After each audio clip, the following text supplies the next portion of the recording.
You're a loser, you're a coward, you're a nobody, you're an animal. Estes são os parentes das vítimas do assassino de Green River. May God have mercy on your pathetic soul, because the rest of us who know the truth about you won't. O assassino em série mais prolífico que os Estados Unidos conheceram. The one thing that I want you to know, I was that daughter at home, waiting for my mom to come home. Que durante seu reinado de terror de 19 anos, escondeu dezenas de cadáveres nos arredores de Seattle. I don't wish for him to die. I wish for him to have a long, suffering, cruel death. Mas quem era o assassino de Green River? E ele nasceu para matar? Quando ele saía pela porta e ia trabalhar, não era mais o homem que eu conhecia.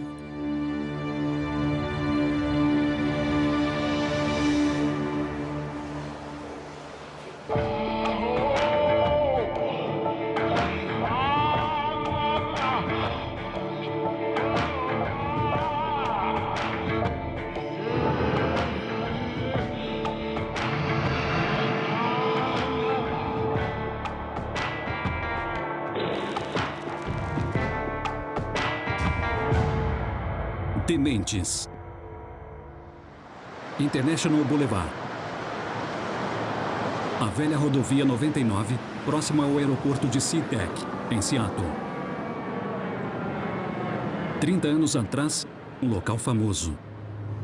Nesta região, no começo dos anos 1980, a população era bastante transitória. Aqui havia bares de striptease, havia muitos hotéis onde você podia pagar um quarto por 1 ou 2 horas. Faye Brooks, então detetive encarregada de crimes sexuais, era constantemente chamada às ruas que eram conhecidas simplesmente como The Strip. Havia muitas jovens que trabalhavam nas ruas. Todas as garotas eram jovens e muitas tinham um passado problemático, mas todas eram filhas e irmãs de alguém. Muitas dessas jovens haviam sofrido abusos em casa e por isso elas haviam fugido. E eu me identificava com isso porque eu sofri abuso sexual quando criança e elas só podiam contar com a graça divina como eu, então eu me identificava com elas. Uma dessas mulheres era Marcia Chapman, uma prostituta que afirmava ter sido estuprada. E o apartamento onde ela morava era bem... aqui. A Márcia era uma negra bonita e escultural e tinha 31 anos. Ela tinha 3 filhos. Ela não conseguia sustentá-los com os empregos que conseguia, então começou a trabalhar como prostituta. Ela morava em um apartamento que quase não tinha mobília, então eu acho que ela passava dificuldades. Ela parecia ter um bom coração e era muito simpática. Mas ela fez o que tinha que fazer para sobreviver. Márcia alegava ter sido vítima de estupro, um dos riscos mais comuns para as garotas que trabalhavam na região. Naquela época, a autora de livros criminais, Anne Rule, morava a poucos quarteirões dali. Às vezes eu parava e a advertia. Eu dizia, você sabe como eu ganho a vida? Eu escrevo sobre crimes. E você não tem a menor chance aqui na rua, como vai saber com quem está saindo? E, geralmente, ela só dava de ombros e se afastava. Em 1982, os riscos de trabalhar nessas ruas seriam evidenciados por uma descoberta em um rio próximo, o Green River.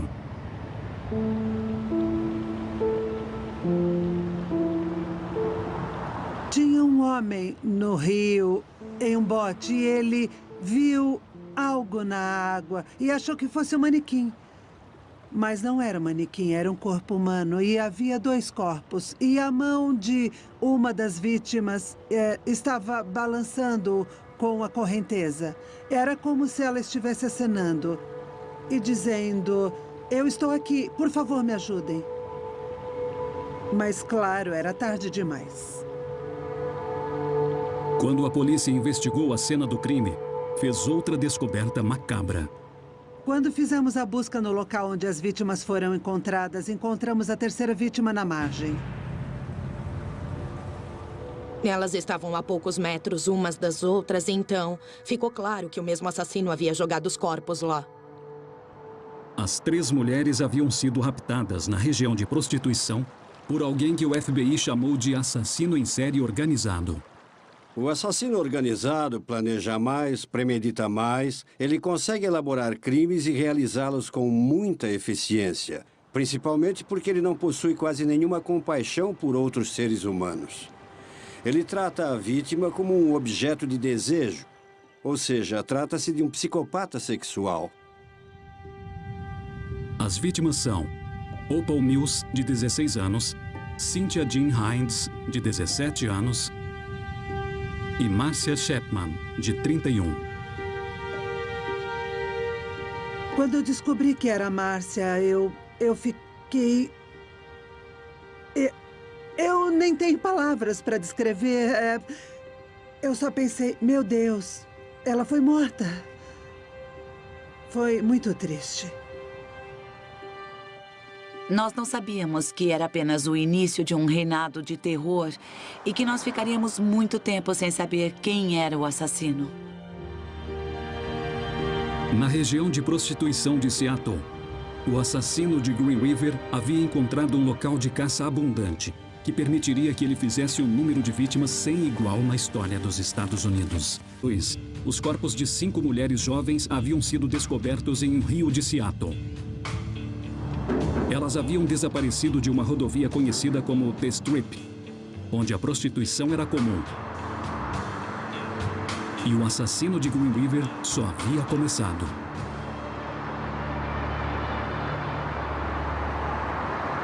No dia 15 de setembro de 1982, Mary Bridget Meehan, de 18 anos, desaparece.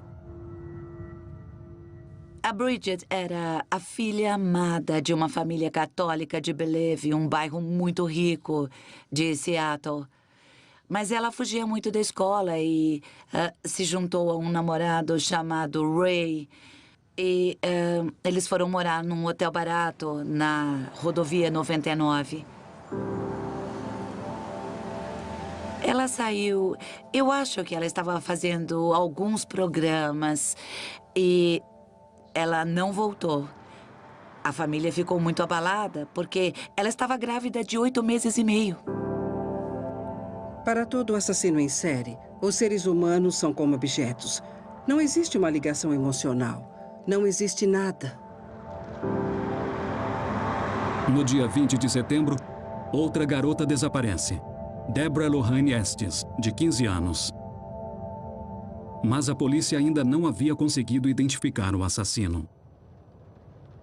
Era nesta região que eu trabalhava e foi aqui que o assassino de Green River pegou a maioria das vítimas. E nós ficávamos aqui sentados, observando, sabe? Tentando identificar possíveis suspeitos. Nós tínhamos vários detetives dedicados que estavam determinados a solucionar esse caso. No dia 26 de setembro, Linda Jane Rule, de 16 anos, desaparece. Linda Rule era uma loira esbelta que morava na região de North End. Ela trabalhava nas ruas e tinha um namorado que servia mais ou menos como cafetão. Ela sumiu de uma região próxima ao shopping Northgate.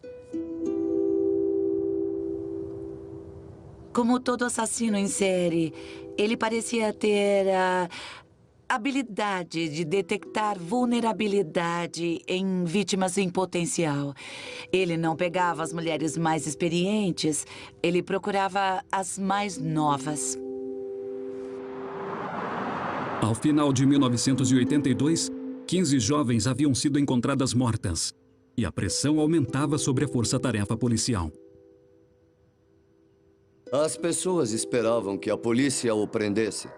Houve vários rumores sobre quem seria essa pessoa.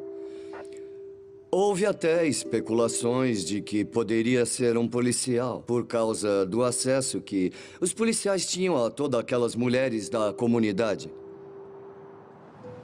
Sabe, uma coisa triste é que muitas mulheres nas ruas achavam que a polícia não estava investigando o caso com muita vontade, porque elas haviam fugido de casa, se prostituído. Isso não é verdade. Todas as pessoas envolvidas na investigação estavam empenhadas em solucionar os crimes, estavam empenhadas em levar o culpado a julgamento, porque elas eram filhas, irmãs, mães, e nos importávamos com elas como se fossem nossas filhas, fossem da nossa família, e queríamos a solução. Então, no dia 30 de abril de 1983, uma jovem é vista sendo levada da rodovia. Mary Malvar estava com um namorado num restaurante na rodovia. O namorado saiu para dar um telefonema. E quando ele voltou, a Mary não estava no restaurante. Ele ficou muito preocupado e pensou, eu vou para a rodovia ver se eu consigo encontrá-la. Aí ele viu que a Mary estava numa caminhonete à sua frente. Um homem estava dirigindo e ela estava conversando com esse homem. E ele decidiu segui-los, porque ele não sabia o que estava acontecendo e estava preocupado. Então, eles pararam na esquina da rodovia 99 com a rua 216. Mas quando ele virou para a esquerda, não viu mais a caminhonete. O namorado de Mary voltou com parentes dela para procurar a caminhonete onde ela estava. E numa rua sem saída, a poucas quadras da rodovia, eles a encontraram, estacionada do lado de fora da modesta casa de um pintor de caminhões. Então, eles pediram à polícia que fosse até lá, porque eles achavam que a Mary estava na casa. E um sargento foi lá, bateu na porta, um homem atendeu e disse, não tem ninguém aqui além de mim. E eles não insistiram. Todos os assassinos em série têm a habilidade de parecer tão normais que enganam até pessoas que são consideradas especialistas. O assassino em série é o mestre dos mentirosos patológicos. Centenas de detalhes do suspeito foram juntados nos arquivos da Força-Tarefa. Uma amostra de saliva também foi adicionada aos arquivos. Mesmo assim, garotas continuavam a desaparecer. A lista não parava de crescer, crescer e crescer. Em junho de 1983, pelo menos 26 garotas haviam desaparecido. Eles aprendem com seus crimes. Conforme o número de mortes aumenta, aumenta a eficiência. Os corpos eram encontrados em lugares remotos, calmos, escuros e ermos. Naquele verão, 5 garotas desaparecem. Quando eles passam dos 5, 6, 10 homicídios, fica muito difícil capturá-los. O medo era muito grande e afetava toda a comunidade. Outono, mais 5 desaparecimentos.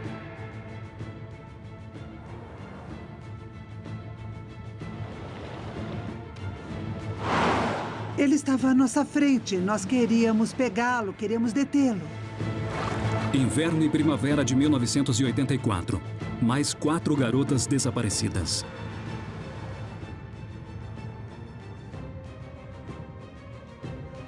Era inacreditável. Ele estava enganando todos os detetives. Todo mundo estava atrás dele. Ele jogava mulheres como se fossem sacos de lixo. 16ª Avenida Sul de Seattle, Washington. Ele jogou corpos aqui. Não é muito longe do aeroporto, nem da rodovia, onde as garotas desapareciam. E à noite é muito escuro, deserto, quase ninguém passa por aqui. Você pode vir, se livrar de um corpo e ir embora. E foi o que aconteceu neste lugar aqui. E elas foram simplesmente jogadas fora. Entre as dezenas de corpos encontrados, estava o de Linda Jane Rowe, de 16 anos. O seu esqueleto estava embaixo de um arbusto. E num terreno baldio ao sul do aeroporto, o destino da grávida de 18 anos, Mary Bridget Meehan, finalmente foi descoberto.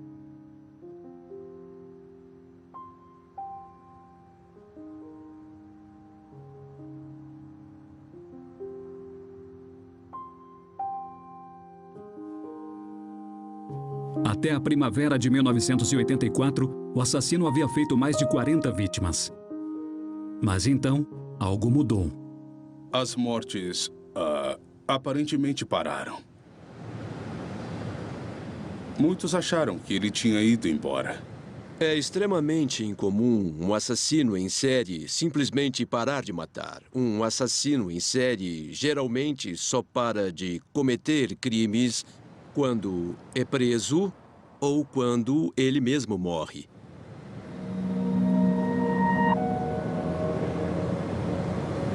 Em 1985, o pintor de caminhões da casa na Rua Sem Saída começou a namorar Judith, mãe e divorciada de 40 anos. Quando eu o conheci, eu achei um cavalheiro muito educado e simpático. Ele gostava de música country e de dançar. E ele vivia sorrindo, jamais se irritava. E eu achei o Gary o máximo. Foi amor à primeira vista. Em poucos meses, a casa virou o lar de Judith. Ele disse que eu poderia ir morar com ele se eu quisesse. A casa não tinha tapetes, então ele me deixou escolher um tapete. Porque ele tinha alugado quartos antes e ele me disse que uma criança tinha molhado o tapete. A casa precisava de um toque feminino. Após 3 anos morando juntos, eles se casam. Nós nos casamos em 1988. Era um casamento perfeito. Ele era bom para as minhas filhas. Brincava com os meus netos. Os meus sonhos estavam se realizando. Judith viveria quase 13 anos em um casamento feliz, enquanto a maior parte do mundo, aos poucos, se esquecia do assassino de Green River.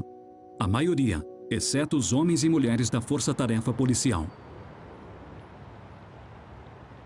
E em 2001, avanços nos testes de DNA permitiram que eles comparassem amostras retiradas das primeiras vítimas, inclusive de Marcia Chapman, com amostras coletadas de vários homens interrogados no curso das investigações. Esta amostra é de Marcia Chapman. E este é o DNA do assassino de Green River. E eles compararam e viram que era o mesmo. Gary Ridgway.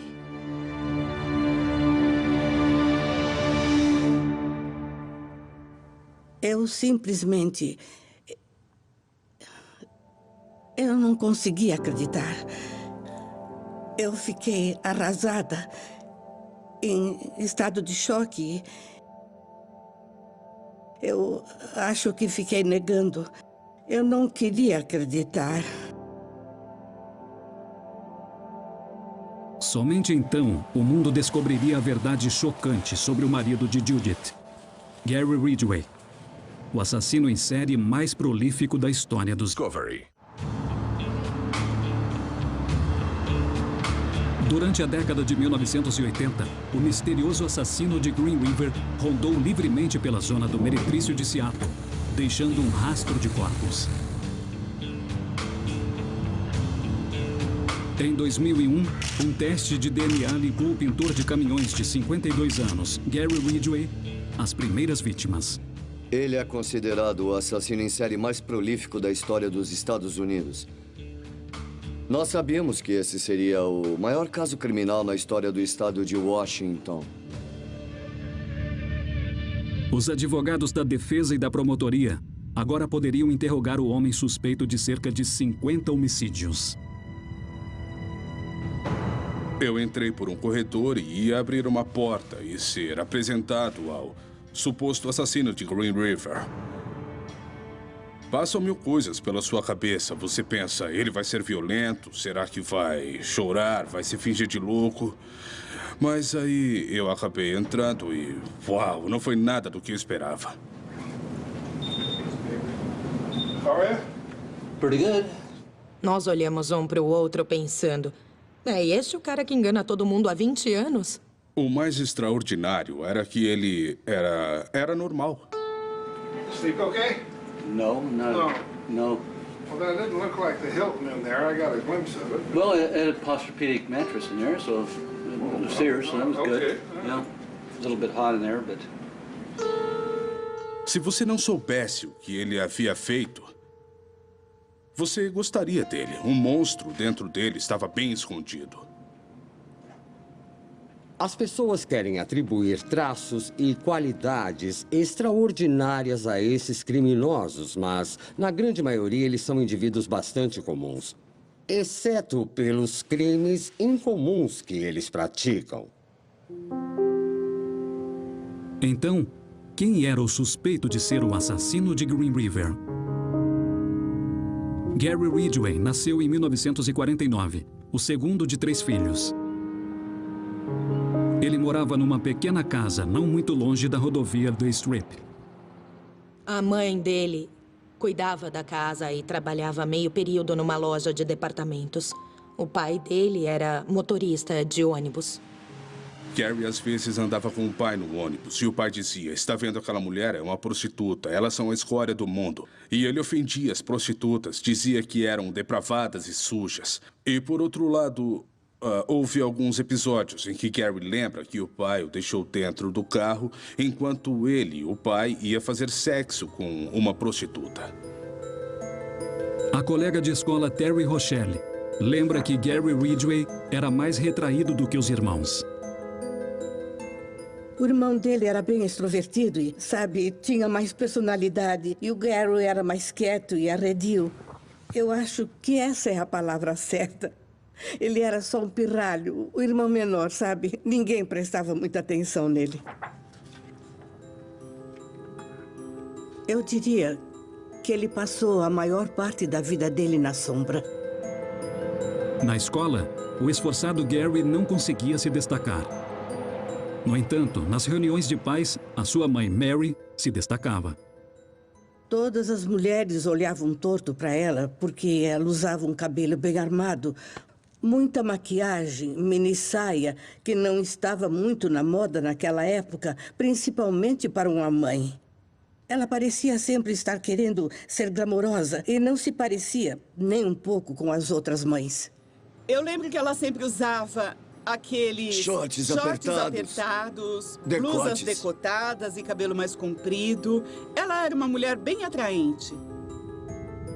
Gary admitiu ter molhado a cama desde a infância até boa parte da adolescência.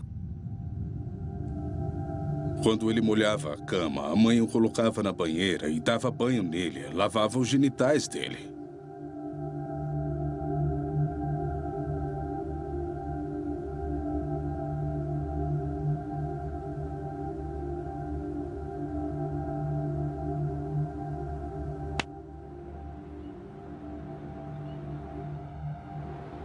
Ele disse que sentia atração sexual por ela. Ele chegou a descrever com detalhes como a observava de maiô, pensando em como ela se vestia de modo provocante. Aquela mulher exageradamente sensual, lavando os genitais do filho, quando a maioria dos adolescentes já tem muita dificuldade em lidar com a própria sexualidade emergente, deve ter causado um impacto. Os meninos precisam ver a mãe de forma assexuada. É muito, muito desestabilizador para um adolescente ver a mãe de uma forma sexual. É muito difícil para um adolescente imaginar a mãe fazendo sexo com qualquer pessoa, inclusive com o pai. Então, quando uma mãe se comporta de forma sexy ou exageradamente sexual, é muito perturbador para o garoto adolescente. Conforme Gary Ridgway crescia, ele começava a mostrar sinais de comportamento destrutivo, causando incêndios. E ainda adolescente, ele deu o primeiro passo em direção ao homicídio. Ele se aproximou de um garoto de 6 anos de idade que ele viu brincando perto de sua casa. O menino estava fantasiado brincando de cowboy índio e ele o atraiu para uma mata e, do nada, esfaqueou o menino na barriga e quase o matou. Ele disse ao menino que só queria ver como era matar alguém. E depois de esfaqueá-lo, ele pegou a faca e a limpou no ombro do menino e simplesmente foi embora, mas ninguém ligou Gary a esse crime. Assassinos em série precisam ter uma prova concreta do que estão fazendo. Você pode até pensar em fazer algo, mas até fazer você não sabe como vai ser. Então, o assassino em série faz experimentos. Geralmente, ele comete atos durante um período experimental.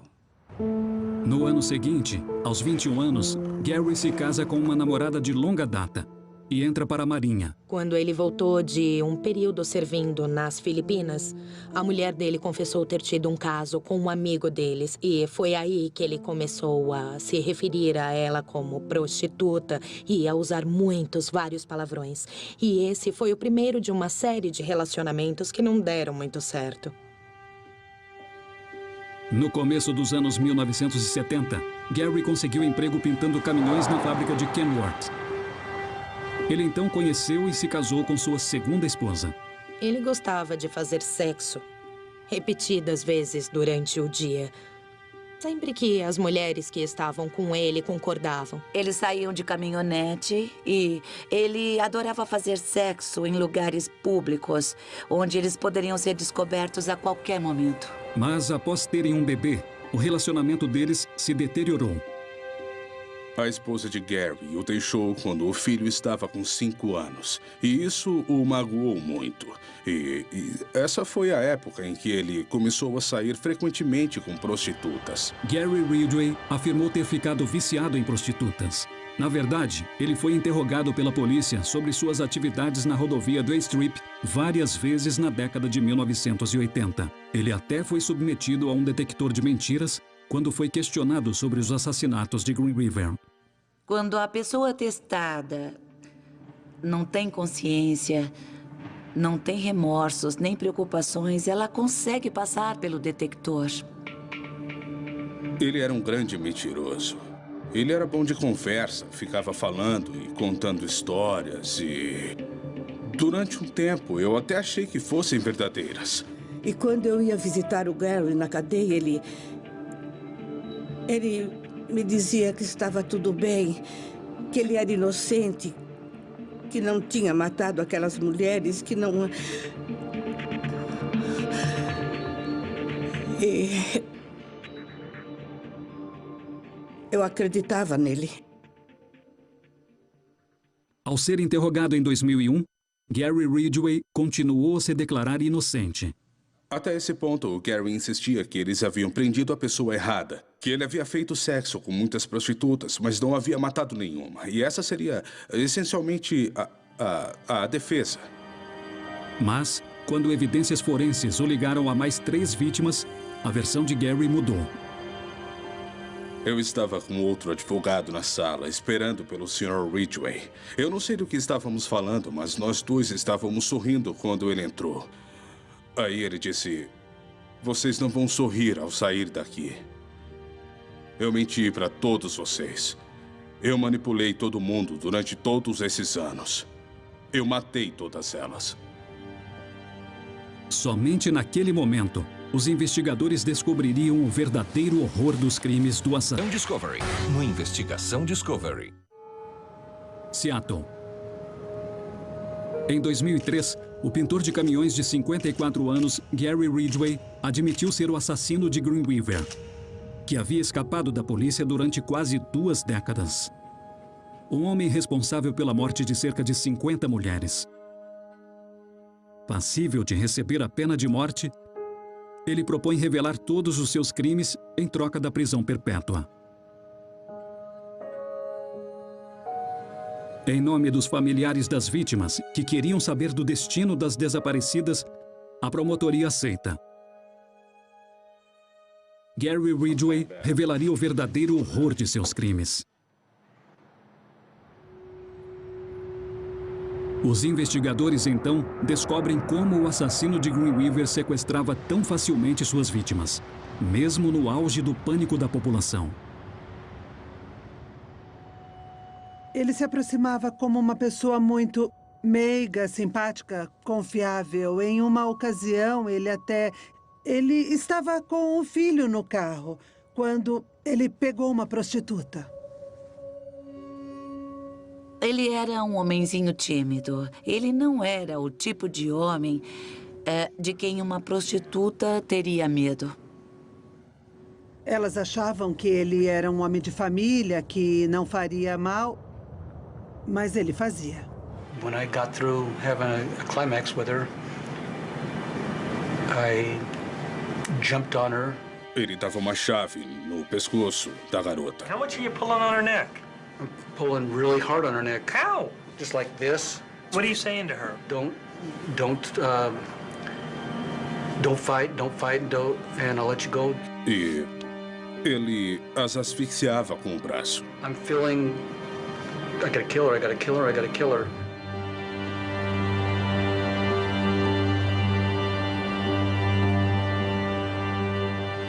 You'll need to go up to, kind of like on the top of the hill on this, and pull in.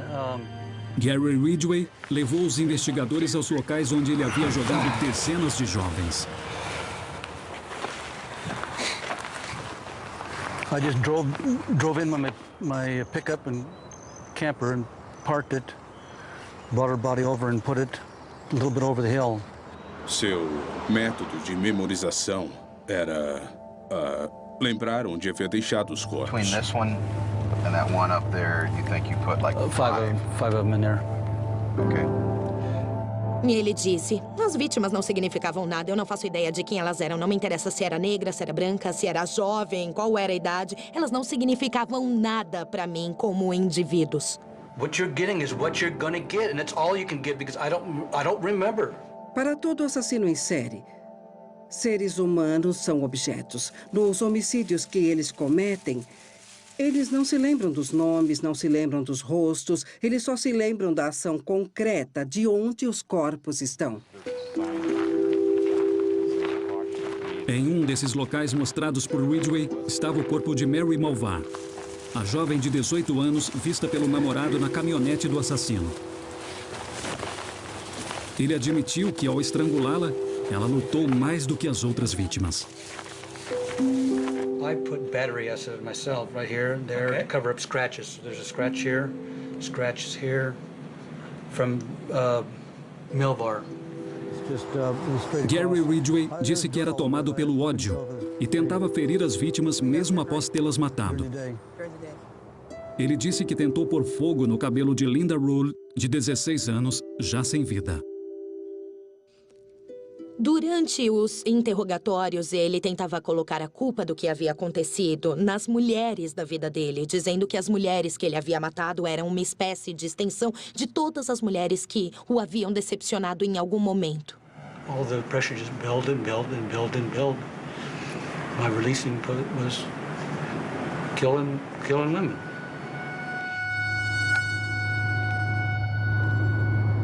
Ele disse que, com algumas vítimas, ele voltava e tinha relações sexuais com elas durante dias após tê-las matado. Gary, and did you revisit any of these? I revisited at least one of them. And when we say revisit, what did you come back to do? Have sex with her. Ele disse, sim, mas depois apareciam moscas e as larvas e eu ficava, como se ele não quisesse mais. E isso era o mais impressionante. Ele falava como, eu estou falando com você, mas como se fosse algo completamente normal. E por que certos indivíduos fazem isso? A explicação padrão para a necrofilia é fazer sexo com uma pessoa morta sobre quem você tem controle total. Dessa forma, não há resistência. Então, assim, você pode experimentar esses sentimentos com um corpo morto. Ele não era um cara a quem você pergunta por que fez isso e houve uma resposta psicologicamente profunda. Mas uma resposta que ele sempre dava era que não precisava pagar pelo sexo. A sequência de mortes de Gary Ridgway continuou sem freio até ele conhecer sua terceira esposa, Judith, em meados dos anos 1980. O Gary era tão correto, normal. amável e gentil. Ele era bondoso comigo o tempo todo. Ele não ficava com raiva, nem chateado com nada. Parecia o casamento perfeito. Quando ele a conheceu, ele parou de sair com prostitutas e parou de matar. Aí, conforme ele mesmo disse, perdeu o controle. O Gary chegava em casa e dizia, sabe, que ele ia chegar tarde, que ele ia comprar alguma coisa para comer, um hambúrguer, e que ia chegar tarde. Pensando bem agora, era nesses dias que ele ia pegar alguém lá na rodovia 99. E então, ele matou de novo. Right in here's where I killed her. Right here. How far in? 20 feet. Ele me ligou em casa e me disse que ia parar no ferro velho na volta do trabalho. Aí, quando ele chegou em casa, não tinha peça de carro nenhuma. Então, pode ter sido outra ocasião. Então, após ter matado, talvez, 60 garotas entre 1982 a 85, de 85 até quando ele foi preso em 2001, o número de vítimas é de 10 ou 11. Mr. Ridgway, how do you plead to the charge of aggravated murder in the first degree as charged in count 1? Guilty. Em 2003, Gary Ridgway se declara culpado das 48 acusações de homicídio, às quais os investigadores conseguem ligá-lo conclusivamente. How do you plead to the charge of aggravated murder in the first degree as charged in count 5? Guilty. Quando ele confessou, eu me sentei, aí ouvi dizer culpado. Mr. Ridgway, how do you plead to the charge of aggravated murder in the first degree for the death of Marcia Chapman? Guilty. Após ouvir os nomes de cada uma das vítimas, For the death of Mary B. Meehan. Guilty. eu fiquei lá sentada, chorando. E foi quando eu finalmente aceitei. É verdade, foi ele mesmo. A outra pessoa dentro dele. Quando ele saía pela porta e ia trabalhar, não era mais o homem que eu conhecia. Count 19 for the death of Linda Rule. Guilty. Quando eu penso em todos aqueles anos em que vivi com ele, será que foram de verdade? Ou ele estava só me usando? How do you plead to the charge of aggravated murder in the first degree as charged in count 48? Guilty. Eu vivi com ele todos aqueles anos. Ele poderia ter matado as minhas filhas, ter matado os meus netos. Então, o que o transformou em um monstro? Foi a sua criação em comum? Ou Gary Ridgway nasceu para matar? Eu ainda não acredito que uma criança nasça para matar. Mas eu acho que algumas crianças têm uma predisposição à violência. Se a criança cresce num ambiente seguro, onde ela se sente amada, onde há vínculos, ninguém saberá que essa predisposição à violência existe. Mas se essa criança nasce num lar onde ela sente medo, onde é abandonada, onde ela sofre abusos, então você tem um solo perfeito para gerar um assassino em série. Eu acho que um garoto e sua mãe têm um certo relacionamento. E quando esse relacionamento é diferente, então aí começam a aparecer os problemas. Tudo pode se complicar. Este é um dos sinais nefastos. Ela era sedutora, etc. Esses relacionamentos doentios com a figura materna. Em muitas pessoas que eu conheci, pessoas acusadas de homicídio, eu acho que as circunstâncias as levaram a fazer o que elas fizeram. Na maioria dos casos que eu peguei, eu diria. Mas eu não vi isso no Gary. Eu diria que ele nasceu assim, que ele foi programado dessa forma. O assassino de Green River com certeza nasceu para matar.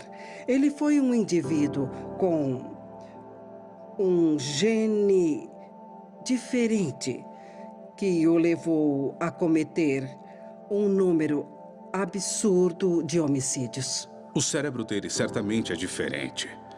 Ele é um psicopata. O cérebro só pode ter se desenvolvido com algum problema.